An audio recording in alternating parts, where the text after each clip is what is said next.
Today you're gonna find out whether you're a Redstone noob and you would make this, or if you're a Redstone pro and you can make something like that.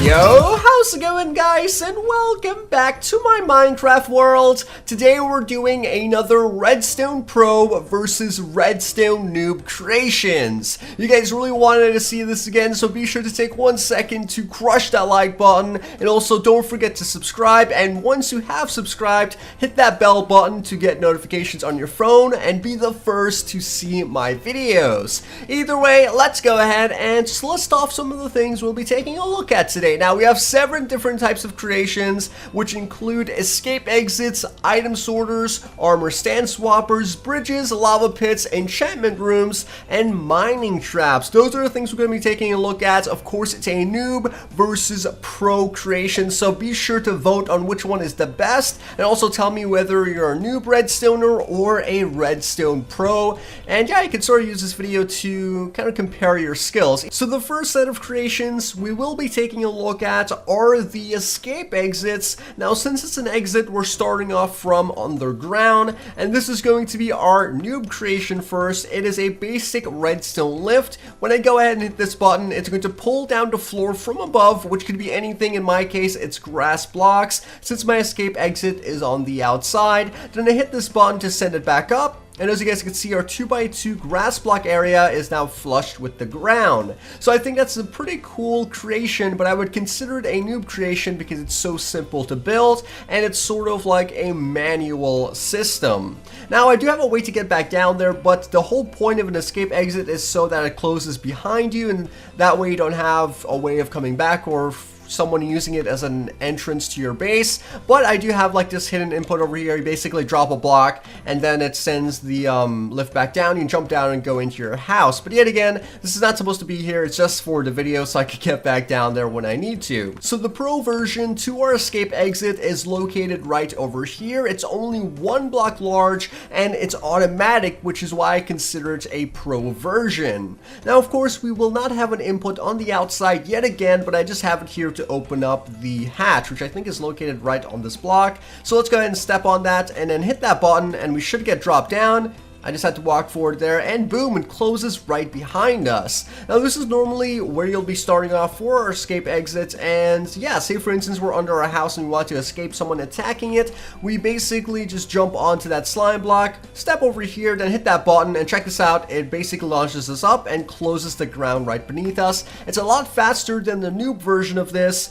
Obviously it's not as spacious, but it gets the job done and also uses a bit more complicated redstone. But either way, that is the pro version. I honestly prefer the pro version because it's automatic, and once you click on that button, you don't need to worry about anything else. You don't even need to walk forward because it just pushes you up with the piston. Next up, we have our item sorters. Now this is going to be our noob item sorter. It's very simple and compact and also fully expandable. So all of the different outputs you see over here, we actually could create as many as we want going off into the distance, but this is just for the sake of the video. We have diamonds, emeralds, iron, gold, as well as we have a trash or just random items, and then we also have a food. So basically what this means is that it filters out all of these corresponding items into our chest, and if we come back from mining, we can just go into the input chest and just dump all of these items in here, and it will sort it and make it very easy for you to retrieve. So I really love item sorters because it just makes everything so neat and organized, and you don't ever have to worry about manually sorting them, since you just place it into the input chest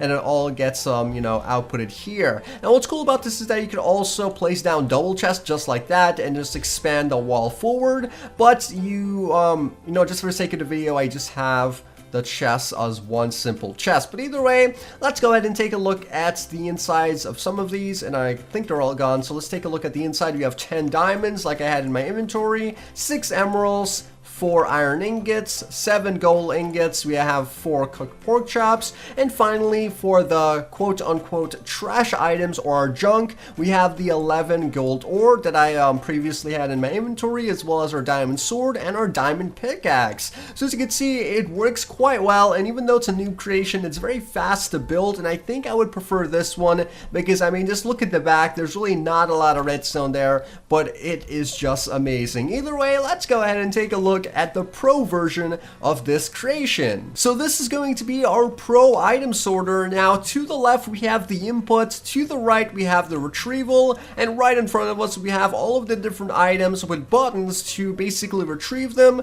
and at the top we have storage silos with indicators to show us the free capacity of our chests. Now that is going to be pretty complicated, and just to see this better we have a glass version of it, and just take a look at this thing, guys. That is all of the redstone included in this creation, and of course it is pro compared to the other one that we just saw. I mean, look at all of that. I mean, it's a lot of work to build something like this, but the outcome and the functions of it is really interesting. So let's go ahead and take a look at that. Now the first thing we're going to do is grab ourselves one of these corresponding items, say for instance the cocoa beans, and we're going to try to fill this up until we can get this one to light up. So one of these lights basically represents 1.5 chests because of all the hoppers. So if you put down 1.5 cocoa beans in here, it will light up the second one. So let's just go ahead and do that. We have a double chest here, and we're just going to fill this entire thing up with cocoa beans, and it should go ahead and light up our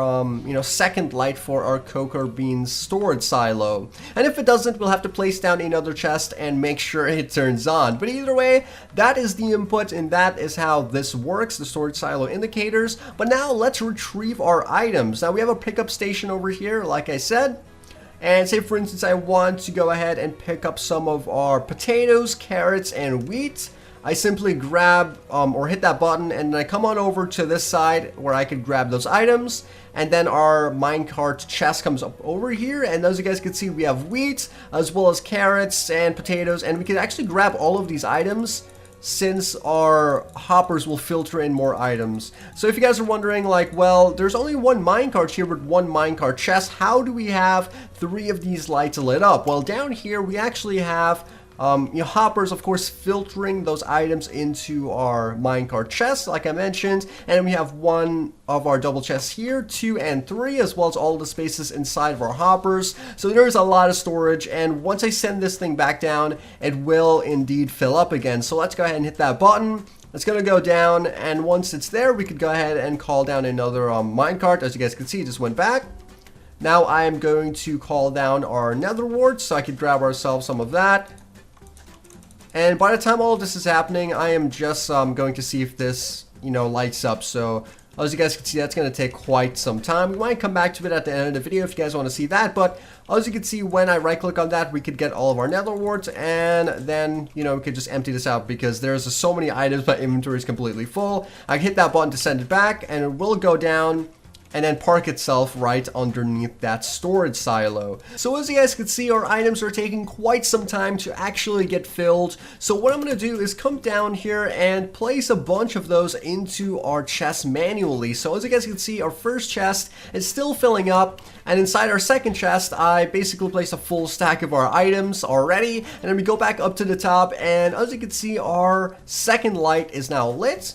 And just for the sake of showing you guys how I did it, I'm going to grab some more of our cocoa beans, then go up to the third chest, and once I'm in the third chest, it should go ahead and, light up at the top as well. So there you go, we have some items in there, and boom, there you go. So now it shows full capacity. Obviously, it's not completely full, but it can continue placing items in there, and it will sort of like fill up all the hoppers and fill up all of the space that's in that position. But either way, that is our pro sorter. Let's go ahead and now take a look at our next type of creations. So this is going to be our redstone bridge. Now we have a narrow passageway over here, and this is a very common creation where people sort of put a lava pit beneath the bridge, and to activate it or extend the bridge, you simply flick that lever and boom, you could walk on over. And say for instance someone is trying to attack your house, you could just wait till they get close, then flick that lever and pull out the floor from under them, then they fall down into the lava and pretty much burn up. So of course it's not that great of a creation, and we have the walls on the side just to hide the redstone.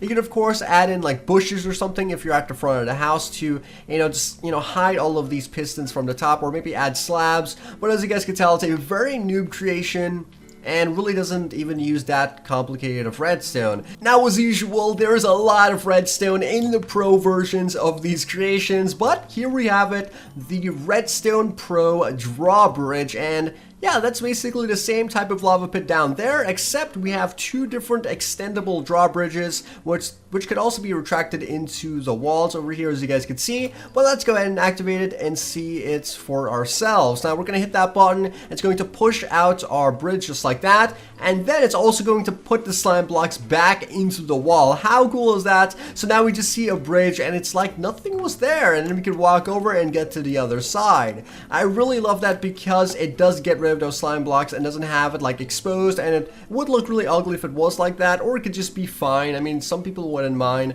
but I just love that the bridge is so long and it's also retractable. So let's go ahead and hit that button, and we'll put our slime block out again, and then sort of grab our blocks and send it back into the wall. I mean, that thing is definitely a pro creation, and it comes out so quickly. I mean, let's hit that button again, and boom, check that out. That is just so cool.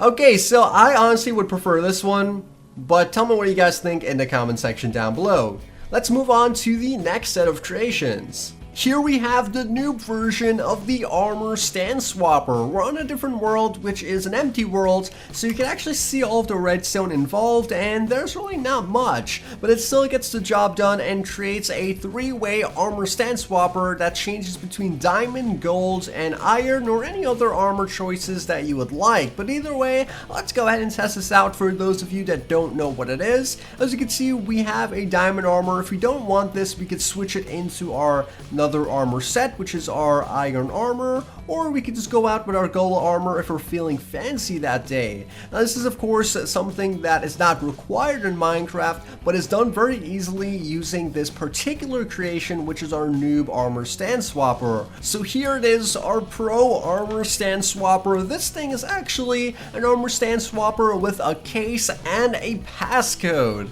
Now, I really love this because, as you guys can see, we have our case right in front of us, and actually let's turn off the rain. There's our armor case, and basically it's just the armor behind some glass, and to switch the armor we could go ahead and hit that button to change it towards our iron, or we could switch it into our diamond. So yet again, three different armor choices, except this time it is locked behind some glass, and obviously you would be on adventure mode, so you wouldn't be able to break the glass since, it's a role-playing thing. But yeah, that's pretty much our armor case with our armor stand swapper. But you're probably wondering, how would you get it? Well, by clicking on this button on the right hand side, but as you guys can see, we can't actually click on that. We need to enter a passcode. Now you can enter any passcode that you like, but my passcode is my name, Twists, and yeah, that's for the sake of the video. But yeah, let's drop down our piece of paper here. It's going to now detect the passcode and open up our armor case where we could grab our armor. So how cool is that? We could basically have an armor case as well as our armor stand swapper with a passcode. That is just so cool, and we can also switch to armors while the armor case is actually open. So I really love that. And if you guys are wondering, well, this input is kind of obvious to show that there's a secret way of like opening up the case. You can actually place some carpet over here, and then you can just drop the passcode from above. So if I go ahead and hit that right button, that's actually going to close it. That's why, it doesn't open when you hit that. Then we could grab our passcode from our chest and then drop it onto that carpet, and then that's basically how we can have a secret input for that passcode. But either way, that's really cool, and I definitely prefer this one, even though it's a lot more complicated to build and takes up more room. I think it just makes your house even that much cooler. I mean, if you're gonna go for an armor stand swapper, which is not necessary, you might as well go all the way and get this one. Alright, so this is going to be our noob lava pit. As you guys can see, we have ourselves a trench dug out around our house, and beneath it we have some dispensers, which is basically going to output lava. And to activate this, you simply come over here, hit that button, and then boom, there you go. We now have lava filling up that trench, which adds in an extra layer of protection around your house. This is very simple to build, and possibly the hardest thing is digging out the trench since it takes so long. Now, since this is a noob creation, it uses basically no redstone. It just uses like one redstone signal, which wraps around the entire trench, and it is just activated by a button. So there's really not much to do here, since you just need to hit the button once to dispense the lava, and to get the lava back into the dispensers, you hit the button and it gets sucked right back in. So this is something that a noob player would create, someone that's new to redstone, because like I said, it's not really that difficult, as well as it only uses like one signal, which is a button signal, and yeah.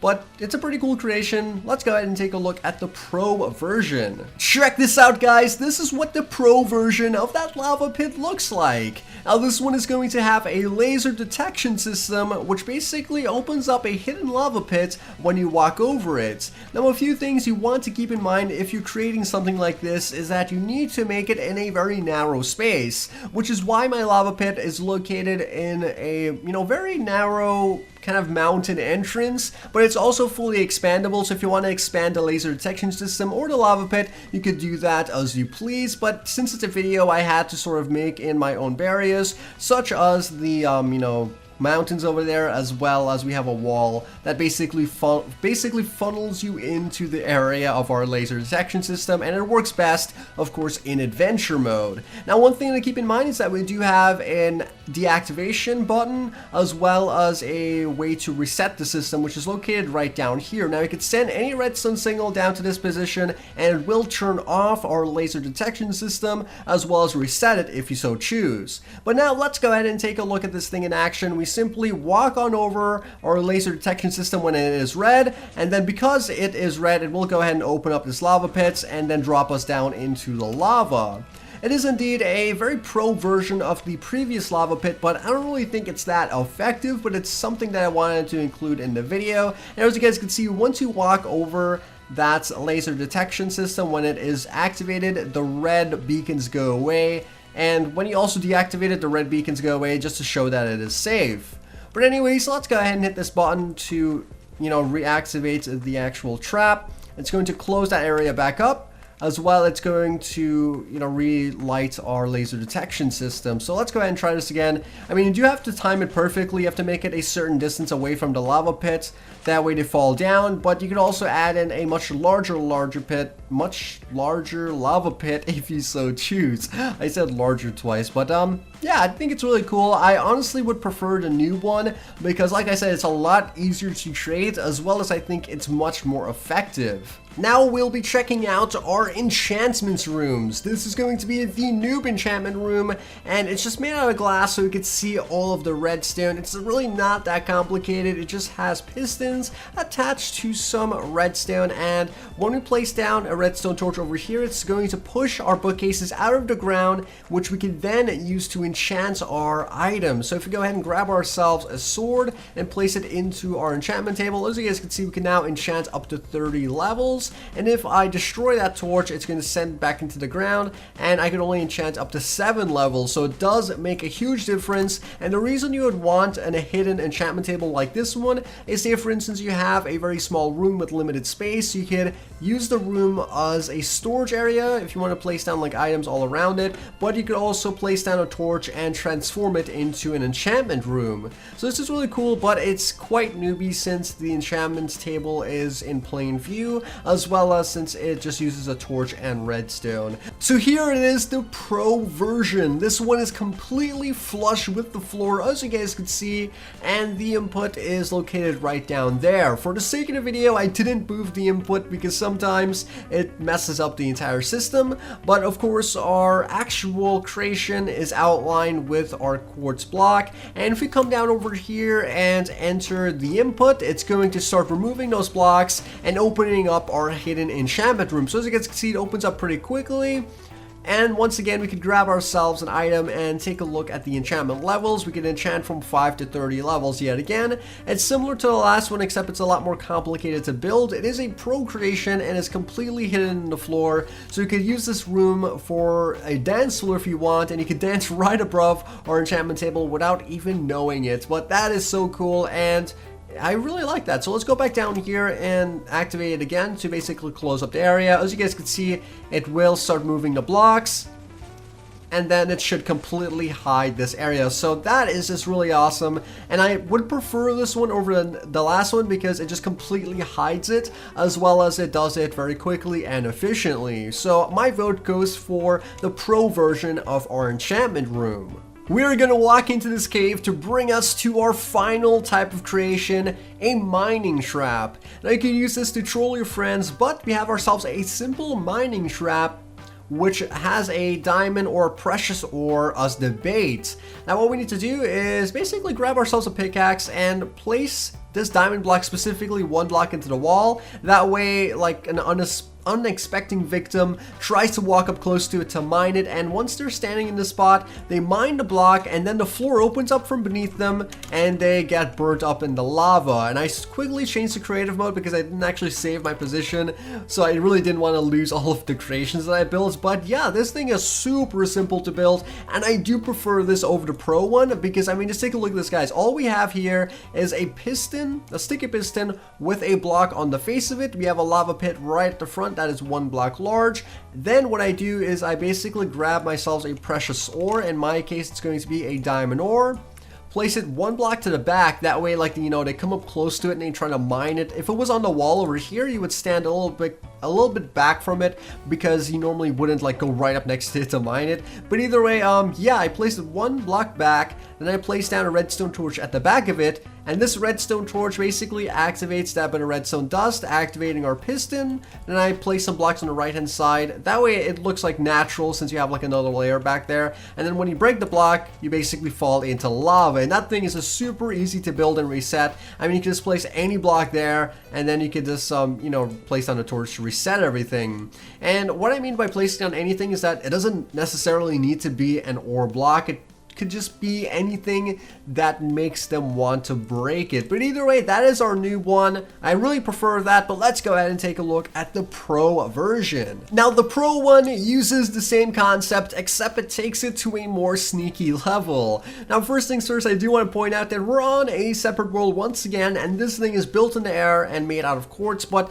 keep in mind that you can hide this in a cave if you so choose. But either way, this mining trap is basically going to have our diamond or a precious material on the roof that is like a little bit out of your reach. So it's like at the very end, and you will need to like step right onto this area in order to get it. So if I see some diamond on the roof, I'm gonna walk here and I'm gonna try to mine it, and while I'm mining it and looking up, I'm not gonna notice that the floor is going to fall out from underneath me and pretty much kill me. Now, what's advanced or pro about this is the fact that well, I lost the position, but I don't know if you guys can see it, but it basically opens up like a 6x2 area. So it's a lot larger than the noob version, but yeah, it's all the way up there. So yeah, let's spawn back down and try to get a better example of this. So as you guys can see, it's a 2x3 area actually, and this 2x3 area opens up right beneath the ore, and you have really no way of escaping. There's no way you can mine this because it's out of your reach. If you stand over here, as you guys can see, you cannot, like, I don't think you could reach that block.